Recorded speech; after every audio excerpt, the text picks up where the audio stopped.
Lá vamos nós agora para este mundo de oportunidades, que é este setor aeronáutico, mas também para falar de coisas que muitas vezes não queríamos muito que ouvíssemos falar, mas acontecem. São as tais disrupções. Vai estar comigo aqui em palco Nicola Macedo, Head of Ground Operations da iFly, a quem eu chamo para se juntar a mim. Olá, Nicola. Nicola, eu estou a dizer mal, não é? Olá, bem-vindo. Segunda cadeira. Eduardo Arruda Nascimento, diretor comercial da Aero Atlantic Airways. Olá, Eduardo, muito bem-vindo ao Portugal Air Summit. E Arafat Tayob, diretor-geral de operações e diretor comercial da Ground Force Portugal. Bem-vindo. Já vamos falar também daqui das operações em terra. E Filipe Bonsenso, sócio da Bonsenso Advogados, que se junta a nós por videochamada. Olá, Filipe. Consegue ouvir-me, presumo? Olá. Olá, muito boa tarde. Boa tarde. Agora que está tudo pronto, vamos dar início aos trabalhos. Bem-vindos a todos, mais uma vez. E, Nicola, vou começar por si, sendo que esta primeira pergunta dirige-se a todos. E dou-vos sensivelmente 2 minutos e qualquer coisa para vocês me dizerem o que é que significa para cada um de vocês, para cada uma das áreas de negócio que vocês representam, esta questão da disrupção. Primeiro de tudo, quero agradecer a presença aqui no Portugal Air Summit, pela própria organização. Em nome da iFly, quero agradecer isso, porque nós temos muito prazer em cá estar. Relativamente a este assunto, a disrupção, tem existido naturalmente várias questões, sejam elas pandemia ou outras questões de companhias regulares com pouca capacidade de resposta. Companhias como a iFly estão dispostas a responder de acordo com o mercado, que exige de imediato uma prontidão em termos de capacidade de aviões. Sim. E que consiga dar resposta imediata a todas as situações, sejam elas humanitárias, sejam elas de situações técnicas das companhias regulares, sejam de acordo com, infelizmente tivemos a pandemia também do nosso lado, que não era suposto, mas que tivemos que agir. Imaginava? Não era de todo suposto. E uma das coisas que, por exemplo, a iFly tem uma grande capacidade de resposta e de adaptar-se ao mercado, e foi isso que fez, e tentou e fez tudo para continuar, de voos passageiros para voos de carga. Já vamos saber porque é que tem essa capacidade, essa flexibilidade aparentemente maior do que muitas empresas que já existem há muitos anos no mercado, nomeadamente companhias aéreas de voos regulares, de linha aérea regular, que normalmente as pessoas esperam que consiga acudir a todos os problemas, e não é isso que sucede. Muitas vezes são vocês que têm que acudir a essas empresas, mas já lá vamos. Agora, Eduardo, o que é que representa para si, sendo que existe aqui uma conectividade, uma conjugação de situações e acabam por ser concorrentes, não é? Sim, afirmativo. A disrupção é talvez o tema mais difícil de gerir do ponto de vista da operação aérea.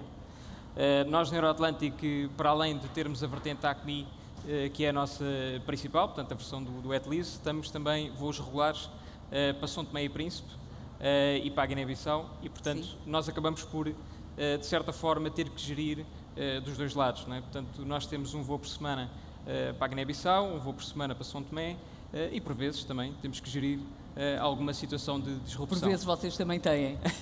São obrigados a fazer ali uma interrupçãozinha, porque há ali uma situação que não era previsível que sucedesse. Eu diria até que dentro daquilo que é a gestão de disrupção, nós até poderíamos eventualmente estar aqui a tarde toda a discutir e seria difícil chegar a um consenso, porque verdadeiramente a gestão da disrupção é dos temas mais difíceis de abordar na aviação. A gestão da disrupção e do dano que pode provocar também, não é? Tendo em conta toda a envolvente. O control damage na imagem das próprias empresas, as tais companhias aéreas regulares, de linha regular, como é que podem evitar fazer o tal control manage, sabem que vai acontecer a tal situação que provoca a disrupção, como é que podem atenuar o dano para não sacrificar a imagem? E aí vocês podem entrar em ação. É assim, já voltaremos a falar, sendo que aqui a parte da terra também tem aqui grande relevância, até porque algumas situações, algumas disrupções acontecem logo em terra, não é? Verdade. Antes de mais, boa tarde, Cristina. Aproveito para cumprimentar a organização também e, em nome da Ground Force, agradecer o amável convite para participarmos nos vários eventos também aqui do Air Summit. Tem toda a razão. Tivemos a falar um bocadinho e já nos conhecemos há algum tempo e obviamente que as operações em terra têm um papel fundamental na gestão das disrupções.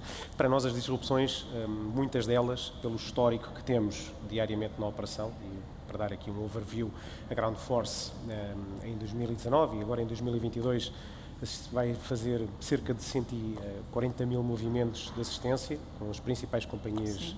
que operam em Portugal e obviamente permite-nos também ter uma elasticidade e uma capacidade de resposta muito adequada a cada uma dessas companhias. É um tema muito recorrente dentro das companhias porque é um tema sensível e naturalmente os nossos clientes têm muita preocupação em como essa gestão é feita porque diretamente irá afetar a sua imagem. Portanto, há muitas dessas disrupções que nós já temos contabilizadas no nosso dia-a-dia, no nosso planeamento, como é que vamos gerir e obviamente há muitas outras que são bastante desafiantes e que efetivamente obrigam-nos no terreno, às nossas equipas, a terem uma reação imediata para que possam efetivamente dar a melhor resposta possível naquela altura. Mas tem que haver um caderno de encargos já, passa a expressão, já com as receitas necessárias para fazer face a determinada situação. Claro, nós temos temos das próprias companhias aéreas, eu diria um regulamento em como fazemos a gestão destas disrupções, aquelas que são as mais comuns de existirem, porque existem diariamente, mas naturalmente que há muitas destas que efetivamente acontecem no dia-a-dia, quer por atrasos que ocorrem, quer por questões meteorológicas, quer por várias outras questões que podem acontecer no momento e que temos que ter um tempo de reação e de adaptação imediato para podermos dar resposta. Não podemos esquecer que as companhias, os passageiros são os clientes das companhias, mas efetivamente quem dá a cara ou a primeira cara a esses passageiros somos nós e, portanto, quem está nas operações de terra e, de facto, esse impacto tem que ser tentar minimizar qualquer dano que possa ocorrer. Tentar mitigar, porque muitas vezes não se consegue ultrapassar e resolver tudo tão rapidamente como se pretende, e as inúmeras queixas, mas já lá vamos também a essa matéria, temos tempo. Agora, Filipe, bem-vindo novamente, já não falamos, já há sensivelmente um ano, penso eu. E a sua área de negócio é a aviação executiva, sendo que é sócio também, é parceiro é sócio de uma sociedade de advogados, passa o pleonasmo. Agora, eu pergunto-lhe como é que a aviação executiva olha e lida, isto só numa primeira abordagem, com toda esta situação da disrupção. Boa tarde a todos, um prazer conversar com você novamente. Agradeço a organização do evento, especialmente na pessoa da Valéria Drummond, e um prazer aqui participar do Portugal Air Summit, ainda que neste ano não presencialmente. Na aviação executiva, o que nós verificamos durante a pandemia foi a aviação executiva como uma importante ferramenta para lidar com a disrupção causada pela pandemia na aviação comercial e também nos aspectos médicos. A aviação executiva foi muito importante, especialmente num país de dimensões continentais como o Brasil, para manter as ligações aéreas vitais para determinados setores da economia e também para propiciar um meio de transporte enquanto tantas restrições e problemas afetavam as companhias aéreas regulares. Além de ser uma aviação que tem lidado bastante com a mudança do perfil dos passageiros, dos usuários, dos proprietários da aeronave e visto no mundo inteiro, né? Então, nos Estados Unidos, FlexJet, uma empresa abrindo capital com mais de 3 bilhões e uma frota de centenas de aeronaves. No Brasil, empresa Amar Aviation crescendo e projetando para 2023 mais de 200% de operações. Então, é uma aviação bastante suscetível a essas mudanças, mas que também é uma importante ferramenta para lidar com as disrupções causadas na aviação regular. Muito bem, deu uma deixa adequada e exata para o segundo mote aqui da conversa, que tem a ver exatamente com a pandemia. De que modo é que a pandemia veio alterar, e agora a guerra na Europa veio alterar, mas começando pela pandemia, veio alterar ou não a maneira de estar das empresas, nomeadamente a vossa, e houve ou não maiores solicitações agora já no período pós-pandemia? Na altura da pandemia foi realmente um período muito complicado. De qualquer das formas, a iFly teve uma capacidade muito grande de se adaptar logo de imediato às exigências que existiram na altura, tanto do transporte de PPEs, das máscaras, para o mundo inteiro, e foi um trabalho de toda a estrutura incrível. Todos os profissionais dentro da iFly conseguimos chegar a todo o lado, desde a Austrália, a África do Sul, Estados Unidos, a República Dominicana, a todo o mundo. E foi um trabalho muito grande. Portanto, são operações humanitárias, foram diversas as operações humanitárias feitas não só por linhas aéreas regulares, como a TAP, que nós vimos, sim. Mas também por vocês. Sim. Portanto, abriu-se aqui uma outra perspectiva. Agora, há uma maneira de lidar diferente entre o que é um voo comercial e, obviamente, trazer num aparelho refugiados. Sim, toda a estrutura... Que também acontece. Claro que também acontece, e nós fazemos muitos voos humanitários, que é parte também do nosso negócio, e dar apoio aos governos, neste caso, sejam quase os governos que necessitem desse apoio, nós prestamos e levamos as nossas aeronaves para que possamos fazer esse transporte humanitário, e que é uma parte logística maioritariamente feita pelos próprios governos, seja por permits, com autorizações especiais, diplomáticas, em que nós depois fazemos o transporte dos refugiados, neste caso, para levar a bom porto, digamos assim. E isso tem sido uma parte importante também neste nova era, digamos assim, pós-pandemia também, de apoio humanitário às pessoas, em que as companhias regulares não conseguem dar a resposta. Eduardo, a mesma questão. O que é que vos obrigou a mudar para conseguirem responder a este tipo de solicitação que não era usual? Uma coisa era transportar mantimentos e alimentos para países, nomeadamente do continente africano, que isso já sucedia, mas outra coisa é trazer a enorme quantidade de refugiados e, inclusive, na altura da pandemia, houve voos fretados para trazer os inúmeros cidadãos portugueses, e não só, que estavam espalhados por esse mundo fora, em férias, e foram apanhados, de repente, com um encerramento de fronteiras nunca visto, pelo menos em tempos democráticos. É um facto. A pandemia trouxe muitos desafios à aviação comercial, das quais companhias aéreas como a Euroatlantic também não foram exceção. Portanto, a pandemia retirou-nos o mercado base, o mercado ACMI, o mercado wet lease, portanto, principalmente a venda ou aluguer de aeronaves para outras companhias aéreas de passageiros, e pronto, obrigou-nos efetivamente a ver outras alternativas. Na altura, o que o mercado efetivamente necessitava era de uma solução de capacidade de carga. Se nos recordarmos, portanto, na altura, as companhias aéreas continuaram a fazer ligações, eram muito poucas, havia muito pouca capacidade de carga no belly, e era necessário criar aqui alternativas, e atenção, as companhias aéreas acompanharam aquilo que foi, ao fim e ao cabo, depois um aliviar da regulamentação, e regulamentação específica criada pela EASA, que nos permitiu, por exemplo, tirar as cadeiras dos aviões e operar, fazer voos de carga. Nessa altura fizemos muitíssimos voos portanto, de material que era básico, ventiladores, máscaras, entre outros, e portanto para socorrer aqui a uma necessidade primária. Efetivamente, como nas crises, o nosso mercado é um mercado de oportunidade, e realmente houve aqui uma oportunidade também para nós. A carga é o exemplo de uma das oportunidades que tivemos, e houve efetivamente muitos voos de repatriamento que nós fizemos na altura. Sim. Houve muitos passageiros que ficaram retidos nos cruzeiros, ficaram retidos, como bem disse, noutros continentes, noutros países, e com uma necessidade urgente de voltar. Era a preocupação dos governos.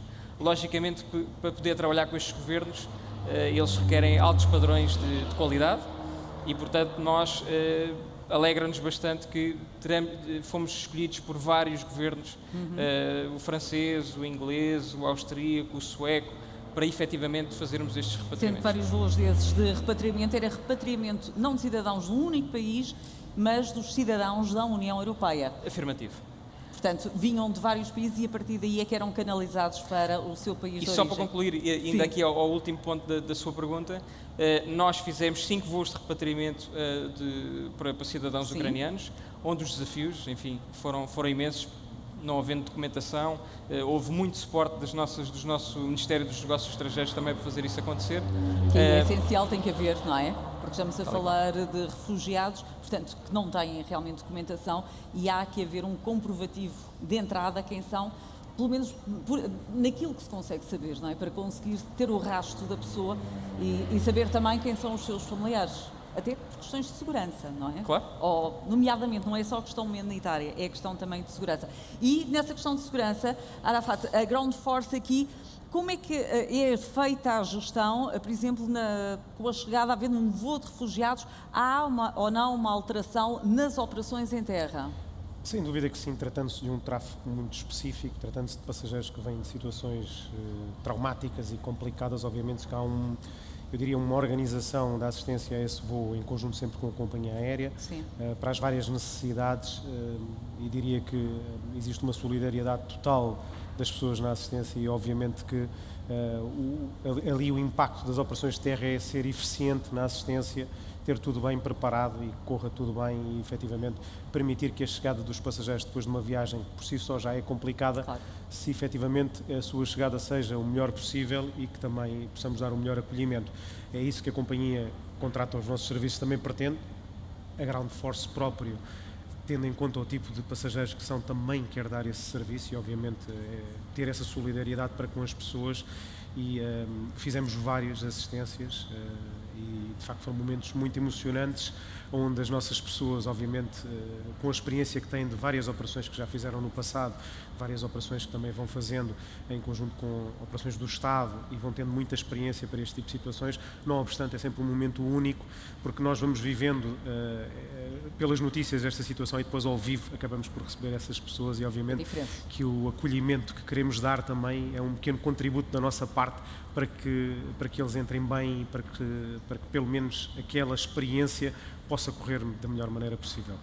E houve alguma situação agora relacionada com cidadãos ucranianos, já que a guerra começou a 24 de fevereiro e foram inúmeros os que... Sim?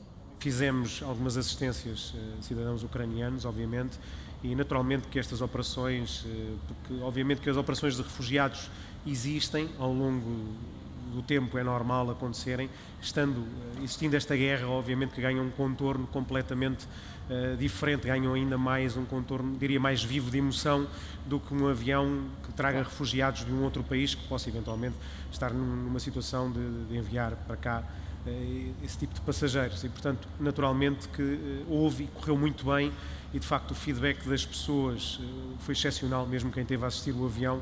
Acabou por tivemos muita gente muito interessada em poder assistir a esse avião, houve muita gente da empresa que ficou solidária, inclusive quis prestar homenagem a essas pessoas e é normal, são momentos muito sensíveis, diria muito simbólicos e estar a viver aquilo de perto e ver as pessoas, obviamente cria essa comoção. Estamos a sentir as ondas de choque, não é? Já estávamos com a pandemia e agora temos esta transição. Onde sabemos onde é que ela termina, não é? E agora, Filipe, a guerra é na Europa, está longe do Brasil, portanto... mas tem ou não impacto, dado que há alterações, nomeadamente a nível económico, conforme nós sabemos, através das projeções do Banco Mundial, do Fundo Monetário Internacional, as projeções não são as melhores para os vários governos de todo o mundo. Vocês aí no Brasil estão prestes a saber quem vai ser o vosso próximo Presidente da República. Isso tem ou não repercussão na área de negócio executiva? Acho importante destacar que, em relação à guerra, apesar de estar tão distante do Brasil, impactou bastante a aviação executiva e a aviação aqui também localmente, no que diz respeito à alta no preço dos combustíveis. Mas, além disso, na aviação executiva, de uma maneira geral, a guerra impactou no que diz respeito às sanções que foram impostas à Rússia e Belarus que isso o que gerou? Um aumento que ainda está reprimido de uma frota de aeronaves, que são várias aeronaves executivas, aeronaves privadas, que provavelmente entrarão para um mercado de recomercialização no futuro próximo, e também exigiu de bancos financiadores ao redor de todo o mundo lidar com essas sanções, que afetou também os arrendadores de aviação comercial. Mas na aviação executiva, os bancos... Filipe, desculpa interrompê-lo. Alguma dos vossos aparelhos ficaram retidos na Rússia? Ou não? Não tivemos problema com aeronaves brasileiras de matrícula e registro no Brasil, mas sim aeronaves que pertencem a cidadãos da Rússia sofrendo sanções, tendo que ter as suas estruturas de aquisição ou financiamento reorganizadas, até mesmo terminadas antecipadamente, porque é importante destacar que vários bancos europeus financiavam as aquisições dessas aeronaves executivas por russos. E a partir do momento em que a Rússia foi sancionada, vários cidadãos russos sancionados também, essas aeronaves deixaram de ser financiadas por bancos europeus. Então, diversos bancos suíços tiveram bastante problema em lidar com essas estruturas de financiamento e aquisição e essa frota de aeronaves sujeitas a sanções. E o que é que vai acontecer com essas aeronaves? Eu não consegui, tive aqui alguma dificuldade em entender o que é que vai acontecer com essas aeronaves. Vão reentrar no circuito comercial, ficam ali retidas, vão ser vendidas, podem, por exemplo, ser adquiridas pela sua empresa? Porque juridicamente isso tem muitas questões, não é? E é jurista, sabe precisamente as questões que podem ser levantadas, não só agora, e de repente temos aqui uma disrupção, não é? Pensa-se que é algo nosso, mas afinal não é. O que aconteceu, por exemplo, na pandemia, um grande número de aeronaves foi colocado à venda no mercado. Então, num primeiro momento, o preço geral de aeronaves executivas caiu bastante. Depois da pandemia e a busca por essas aeronaves, né, o valor subiu. E o que o mercado já projeta, os analistas consideram, é que, resolvida essa situação, tomara em breve na questão Rússia e Ucrânia, que pode haver um número relevante de aeronaves que entrarão para o mercado, mas aeronaves que têm aí questionamentos no que diz respeito à aeronavegabilidade, se elas foram mantidas corretamente durante esse período. Então há uma preocupação de que pode haver um número grande de aeronaves ingressando no mercado para revenda e que pode acabar puxando o preço geral das aeronaves um pouco para baixo. Então há bastante especulação e monitorando como que esse mercado das aeronaves executivas da Rússia reagirá e o que poderá gerar de impacto nas operações de compra e venda no mercado secundário de aeronaves.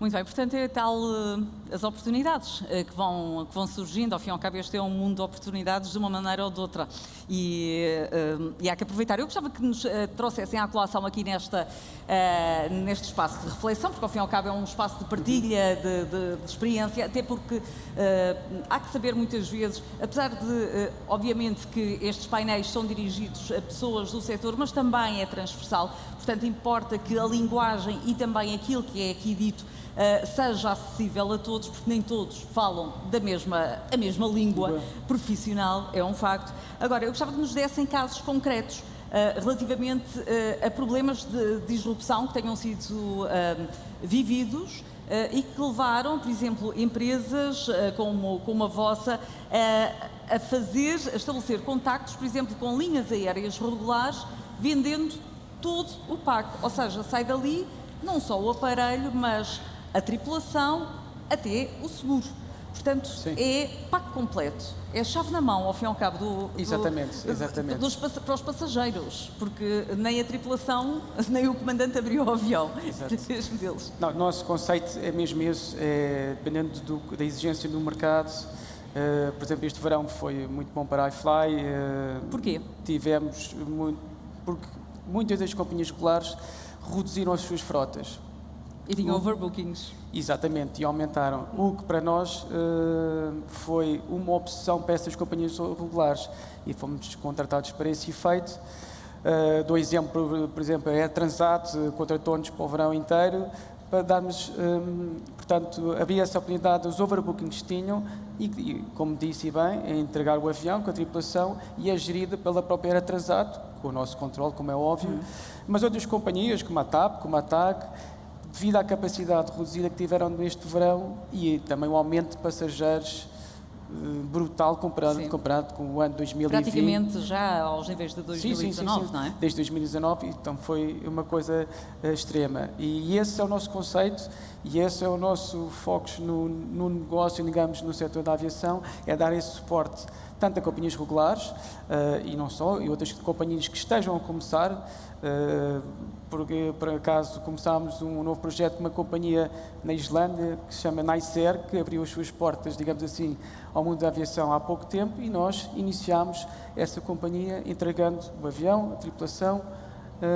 e esse é o que nós pretendemos continuar a fazê-lo bem, com brio e com qualidade. E Eduardo, o que é certo é que com a pandemia houve a redução de frotas, houve a redução de inúmeros funcionários e colaboradores das linhas aéreas regulares, portanto, lá está o tal mundo de oportunidade para alguns, nomeadamente para empresas como a vossa, que funcionam aqui como uma espécie de renting.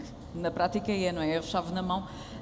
Agora, como é que se lida com toda esta situação e qual é a capacidade que na prática vocês têm? Porque este ano, no verão, já se chegou a sensivelmente 90% dos voos que eram feitos em 2019, mas utilizando apenas 80% do espaço aéreo, porque como nós sabemos, a Rússia, a Bielorrússia e a própria Ucrânia, obviamente, não é? Todo esse espaço aéreo que é enorme e extremamente importante para se chegar à Ásia, está vedado. Portanto, isso tem consequências e também para vocês. Quais? 80% do espaço aéreo e muita frota no chão, porque efetivamente, ainda bem que estamos num cenário de retoma. Para nós é fundamental porque é o nosso mercado, portanto, se os operadores regulares efetivamente conseguirem ter passageiros e conseguirem comercializar voos, a probabilidade do nosso segmento de mercado, a nossa cota de mercado, a probabilidade efetivamente cresce, portanto, tem uma relação direta com a nossa atividade. Importa aqui dizer que a Euroatlântico tem 30 anos neste mercado, já passámos por várias outras crises e efetivamente toda a equipa da Euroatlântico esteve empenhada em tentar tentar vender os serviços e portanto, procurar aqui alternativas de mercado.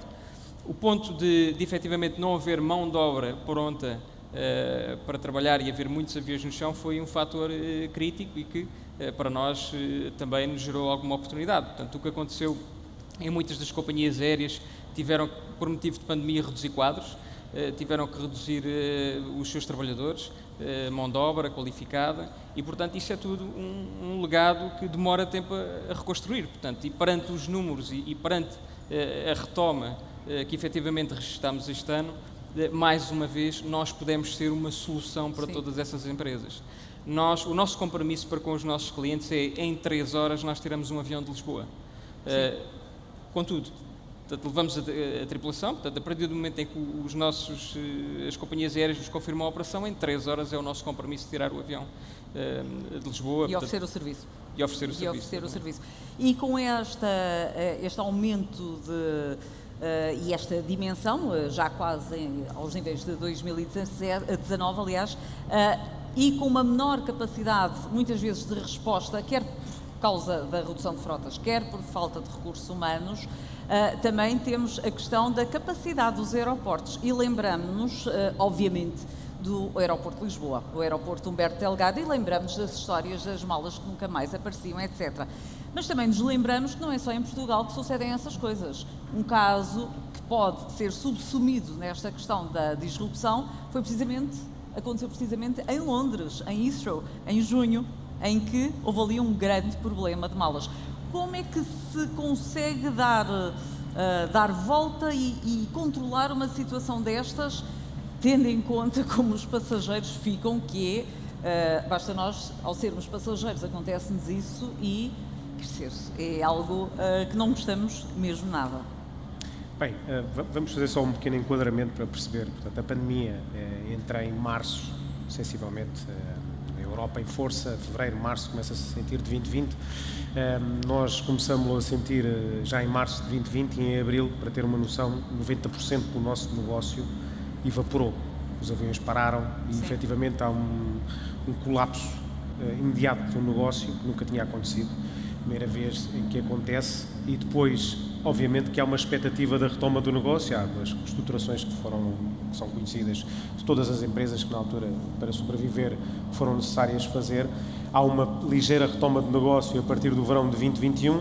Depois há novamente uma quebra com a vaga do Covid que aparece depois em fim de 2021, arranque de 2022, e efetivamente nessa altura em 2021 eu recordo-me que as expectativas, as melhores expectativas de recuperação do negócio face a 2019 andavam até pelos especialistas da indústria em 70%.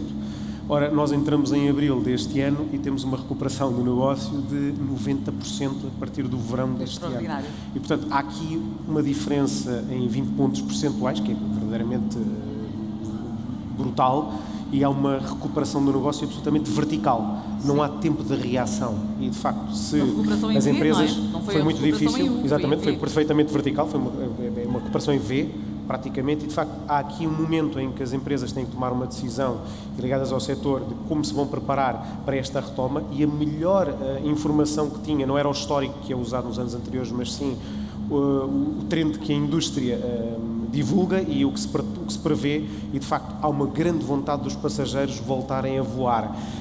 Tudo isto com as restrições do Covid que vão acabando, criam uma série de desafios que nunca tinham sido antes vistos na aviação.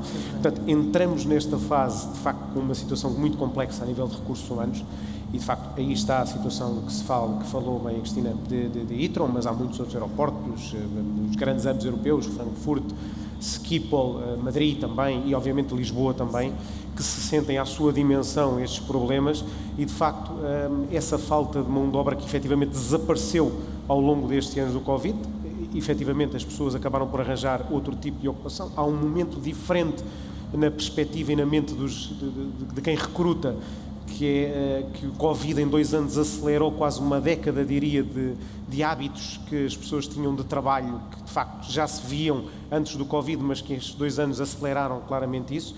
Eu diria que, muito rapidamente, nós tivemos aqui uma fase onde as pessoas trabalhavam por necessidade, muito antes, diria que depois da Revolução Industrial, depois temos uma fase muito mais adiantada, há uma revolução tecnológica e há o boom das tecnológicas, onde as pessoas trabalham por estatuto, quer trabalhar nesta empresa, têm a oportunidade de poder entrar nesta empresa, e de facto hoje vivemos uma revolução social, onde as pessoas, social diria, porque ligada muito às redes sociais, onde tudo é muito mais imediato, onde a informação é gratuita, o que não era há 20 anos atrás, hoje toda a gente tem acesso à informação.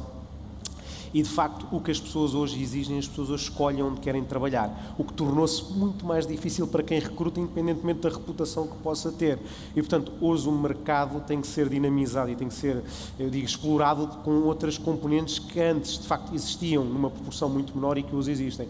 Hoje o balanço entre o tipo de empresa e a qualidade que me oferece para eu poder manter um equilíbrio entre a vida pessoal e a vida profissional nos nossos jovens é uma coisa absolutamente fundamental e fulcral. E, naturalmente, para quem trabalha em aviação e para as empresas que trabalham ligadas a este ramo, onde trabalham 24/7, 365 dias por ano, é um grande desafio por si só conseguir contratar, motivar as pessoas e, acima de tudo, retê-las. E, portanto, esta dinâmica de recursos humanos e do tradicional recrutamento que tínhamos, também sentimos que era preciso renovar isso. Esse impacto que teve nas bagagens, tivemos-lo cá, felizmente conseguimos, de certo modo, estabilizar a partir de agosto esta situação, e hoje, tendo em conta as dificuldades que são vividas, deixou de ser, eu diria, um problema central essa questão das bagagens. Naturalmente, há aqui um ajuste e uma habituação também dos recursos a uma nova realidade que não existia.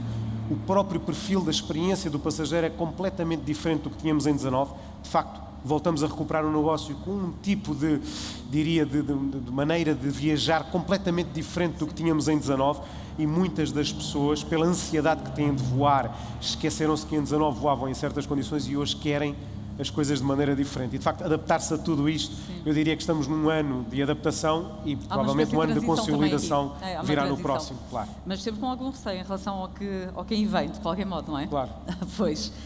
Filipe, e estes problemas também são partilhados aí no Brasil com a aviação executiva? Assiste-se ou não uma democratização da aviação, deste tipo de aviação, da aviação executiva, com mais gente, uma maior facilidade no acesso, com preços diferentes, até porque estas questões, se não aparecerem malas, etc., não entram propriamente na equação da aviação executiva, não é? Como jurista aqui no Brasil, também destaco que tivemos muitos desafios durante a pandemia e após aí nessa situação de guerra Rússia e Ucrânia, nas renegociações, né, de vários contratos de financiamento de aeronaves, ajuste de frota.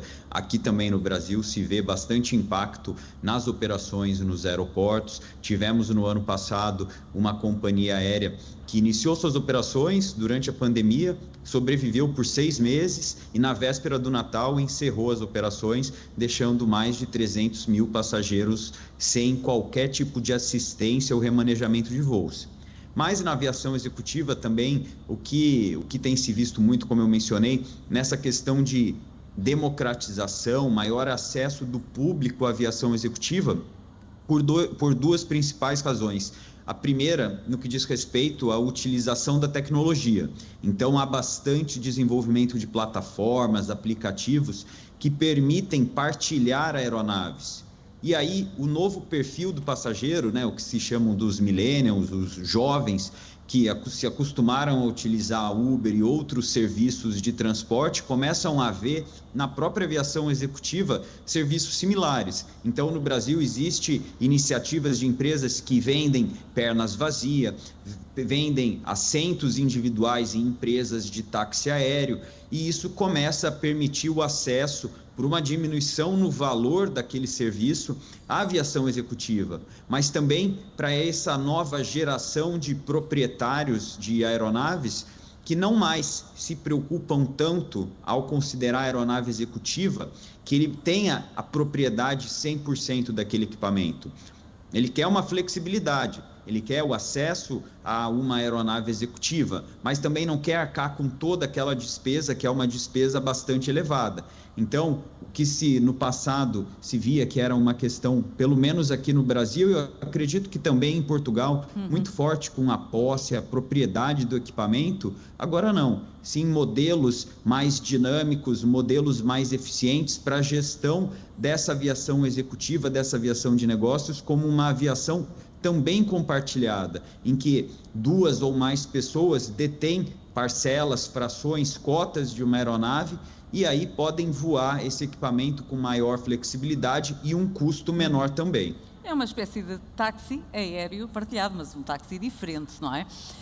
Muito bem, entramos mesmo na reta final, não vos posso dar mais do que 1 minuto e meio a cada um, sendo que eu gostava que agora nos dissessem, para finalizar, o que nos preocupa também a muitos, que é os custos, o impacto com a subida desmesurada dos custos neste momento, dos preços, nomeadamente o preço dos combustíveis, e ainda para mais, havendo uma enormidade de espaço aéreo fechado, obriga a que as companhias aéreas acabem por gastar mais combustível porque têm que contornar, têm que optar por outras rotas para conseguirem chegar a destinos, nomeadamente na Ásia. Portanto, essa é a minha questão, exatamente, o impacto e como é que podem gerir esta questão dos custos e se podem ou não provocar disrupções e as preocupações com a sustentabilidade. 1 minuto e meio a cada um. E não interrompo mais. Sem dúvida, esta questão do combustível neste momento é crítico.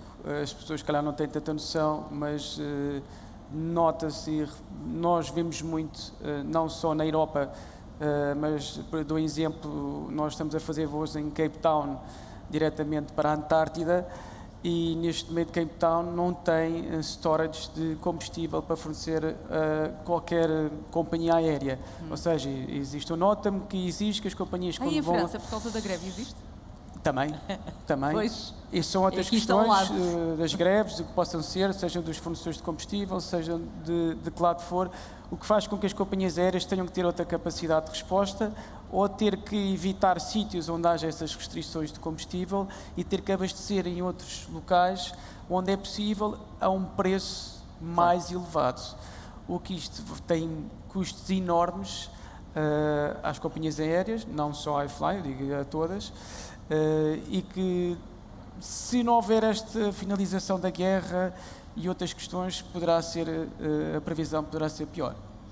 E os preços, depois de firmado um contrato, cada operação obriga um contrato, o que significa Óbvio. que aquele contrato, que a priori seria quase uma minuta entre uma companhia aérea e vocês, que seria o preço similar para a mesma rota, vamos supor, no mês pode ser a um custo e no mês seguinte um custo bem superior. Sim, sem dúvida. E a sustentabilidade? Esqueceu-se essa vertente. A sustentabilidade é o principal, digamos assim, que temos que tentar fazer ou utilizar o... Temos aqui uma mosca que é insuportável. Não estou com sorte.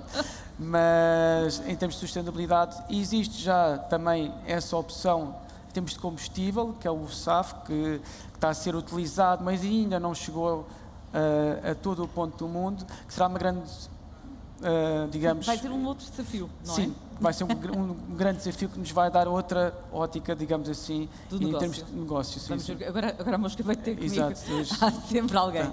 Eduardo, também para finalizar a sua intervenção. Eu diria que do ponto de vista da perspectiva regular, não é? Portanto, como eu referi que nós também temos no Euroatlântico, acaba por nos afetar em primeiro lugar a todos nós que compramos os bilhetes. Claro. Na perspectiva daquela que é Euroatlântico, dos voos charters e do que falámos há pouco, dos voos de repatriamento, logicamente dificulta muito quando queremos num cenário de ajuda humanitária tentar ter portanto, as condições mais favoráveis para que efetivamente se possa acontecer por variedíssimos motivos. Isso, quer dizer, pronto, tira-nos competitividade nos negócios internacionais com outras companhias com as quais concorremos, que têm, por exemplo, um tempo de posicionamento inferior ao nosso, portanto, retira-nos aí. Portanto, nós automaticamente, se estivermos num mercado com um preço de combustível superior, estamos menos competitivos relativamente a outros mercados, e temos também que ver a política de tankering, não é? Portanto, a política de tankering ajuda-nos também, de certa forma, a tentar enquadrar naquilo que é o preço pretendido do cliente o valor da oferta final. Claro. Na perspectiva de que aquilo que é do ACMI, que nós falávamos há pouco do leasing, estes custos incorrem diretamente pelo operador. Portanto, a empresa que ao fim e ao cabo acaba por receber a aeronave recebe na sua estrutura de custos. Portanto, o catering é do cliente, portanto, e o combustível também. Perspectiva de sustentabilidade, portanto, é um tema que nos preocupa a todos nós, é um tema de ordem do dia e, logicamente, devemos continuar nós a apostar em outras aeronaves que sejam, logicamente, mais económicas, numa perspectiva de melhoria, está aqui a mosca. Fazer aqui uma relação entre a economia, qualidade e sustentabilidade. É isso que se Exatamente. Arafat, muito sucintamente, a Ground Force não levanta voo, mas pode fazer com que alguns não levantem, nomeadamente com este aumento todo de custos. Portanto, isto tem impactos transversais para toda a gente, para a Ground Force também. Corretíssimo também. Muito rapidamente agora. Nós, como prestadores de serviços das companhias, obviamente que parte do nosso custo considerável é com o custo com o pessoal e obviamente que não só a guerra, mas os efeitos que a guerra causou, nomeadamente na inflação, criam desafios absolutamente, diria... Diabólicos. Complicados, diabólicos, brutais, para pensarmos em como manter ao mesmo tempo a nossa qualidade de serviço, que é melhorar inclusive a qualidade de serviço, manter as pessoas que trabalham connosco nos nossos quadros, que é um desafio verdadeiramente importante e que acaba por ser também chave para que possamos continuar a dar o serviço aos clientes e obviamente que os clientes também esperam isso de nós. Claro. Obviamente que este aumento de custos vai criar uma pressão fortíssima, já está a criar nas várias áreas, nomeadamente nesta área de recrutamento também, e temos que arranjar aqui uma maneira em que consigamos não só contratar pessoas e cada vez mais trazer pessoas para criarmos um quadro estável para que possamos enfrentar a operação que vem aí para 2023 de uma maneira muito mais estabilizada do que tivemos em 2022 e obviamente que a questão da inflação vai ter um impacto gigantesco. Como vamos repassar estes custos aos nossos clientes? É uma outra história, temos contratos com os clientes, as coisas não são assim tão simples, mas efetivamente temos conversado com a maioria dos nossos clientes e eles também, muitos deles estão cientes da necessidade, até criada pelo próprio mercado por causa desta disrupção que tem havido nos aeroportos, de que alguma coisa tem que ser feita para darmos o próximo passo. E normalmente, nestas situações de disrupção, a mudança obriga muitas vezes a pensar fora da caixa e arranjar soluções que não estão ali mesmo à mão de semear naquela altura, mas depois aparecem. É isso que se pretende. Filipe, para concluir, o impacto destes enormes custos, nomeadamente ao nível dos combustíveis, com uma aviação executiva que parece não parar de crescer, o que significa também mais combustível e a nível de sustentabilidade a coisa não fica propriamente como se pretendia, não é? Em relação aos custos, há uma grande parcela na aviação executiva que não se sente afetada por esses custos. Então, por mais que gere uma dificuldade, não vai parar a operação de diversos clientes, empresas que precisam voar essas aeronaves executivas, essas aeronaves privadas. Mas há também uma grande parcela da aviação executiva que é bastante afetada pelo custo, e aí situações de disrupção que geram oportunidades. Por isso, essas questões de partilhamento de aeronaves para diminuir custos, tornar as operações mais eficientes, quebrando barreiras e paradigmas anteriores em relação à posse única, propriedade única das aeronaves.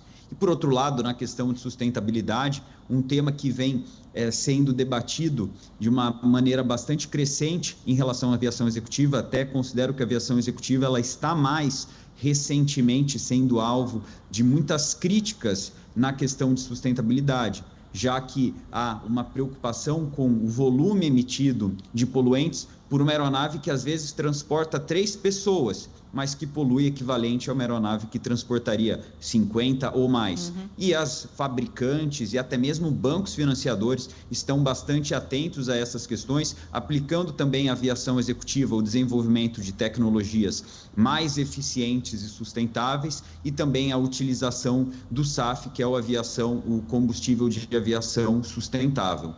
Muito bem, meus senhores, foi um gosto tê-los aqui neste Portugal Air Summit, olhar para o passado, obviamente, porque muitas vezes há que não perder memória, não é? Há que olhar para o passado para conseguir, aliás, porque a história é cíclica, de uma maneira ou de outra as coisas muitas vezes repetem-se e há que buscar soluções que muitas vezes já foram testadas antes e que funcionaram. Portanto, olhamos para o passado, mas com a tal perspectiva do futuro. Muito obrigada, foi um gosto tê-los aqui. Muito obrigada, boa tarde.